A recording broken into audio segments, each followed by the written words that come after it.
The airport was buzzing. The sound of rolling suitcases, boarding announcements, and the nervous energy before a flight filled the air.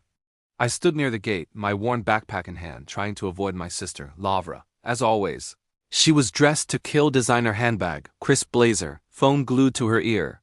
She was loudly discussing business deals, making sure everyone around could hear just how important she was.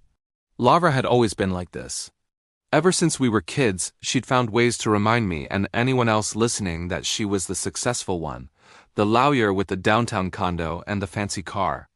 And I was, well, in her eyes, I was the disappointment. She finally ended her call and gave me a long, judgmental look, her lips curling into a smirk. "You're really wearing that on a flight?" she said, loud enough for others to hear. "You look like you're going on a camping trip, not flying first class." "Oh wait," she laughed. "You're not, are you?" A few people glanced over. My face felt hot, but I kept my voice calm. "It's comfortable, that's what matters," Lavra scoffed. "Comfortable is what people say when they can't afford better." She leaned in closer.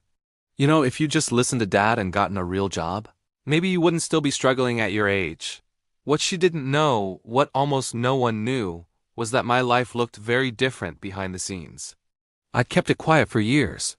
Partly out of habit, and partly because I was tired of explaining myself to people who had already made up their minds about me. Our boarding group was called. Lavra marched ahead, shaking her head. "Try not to embarrass me on the plane," she called over her shoulder. I found my seat in economy, slid my backpack underneath, and watched as she passed by on her way to first class. She shot me one last look of pity, the kind you give a stranger after dropping spare change in their cup. The plane filled up, and the cabin hummed with conversation. I closed my eyes, enjoying the brief moment of peace before takeoff. Then, the intercom crackled to life. "Ladies and gentlemen, this is your captain speaking. Before our final checks, I'd like to acknowledge someone special on board today." I opened my eyes. Passengers looked around, curious. "There is a guest with us who has played a significant role in aviation safety and pilot training over the last decade," the pilot continued. "Someone whose work has helped save countless lives."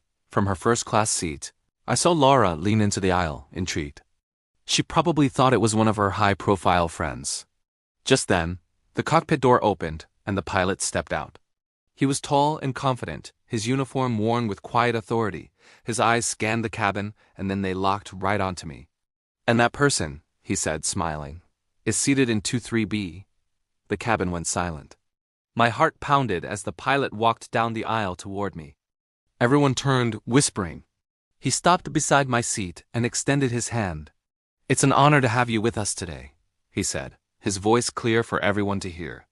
"This is the engineer who designed the emergency navigation system many of us pilots rely on when things go wrong." A murmur rippled through the plane. "You might not recognize his face," the pilot added, "but you trust his work every time you fly." I slowly stood up and shook his hand. "Thank you," I said, my voice surprisingly steady. Out of the corner of my eye, I saw Lavra. She was frozen in her seat, her mouth slightly open, her confident posture completely gone. The same passengers who had heard her mocking me were now looking from her to me and back again. The pilot gave me a respectful nod. "On behalf of my crew, thank you for everything you've done for aviation safety. We're proud to have you on board." And then the entire cabin erupted into applause. A feeling washed over me, not pride but relief. Years of staying quiet, of being underestimated, and now in this single unexpected moment, the truth had spoken for itself. The pilot returned to the cockpit. As I sat back down, my hands trembling slightly, I noticed Laura get up. She walked back to my row, her heels clicking on the floor. She stopped beside me, her voice much softer than before. I didn't know," she said. I just looked up at her. "I know." She swallowed hard. "Why didn't you ever tell me?" I thought for a moment. "Because every time I tried, you were too busy telling me who you thought I was." She had no reply. The rest of the flight was quiet. When we landed, she waited for me by the exit. "I'm sorry," she said, not quite meeting my eyes. "For all of it." I simply nodded. "Thank you." As I walked off that plane, I realized that respect feels so much better when it is earned, without you ever having to ask for it. Sometimes the loudest statement you can make is just letting your life speak for itself. Thanks for watching.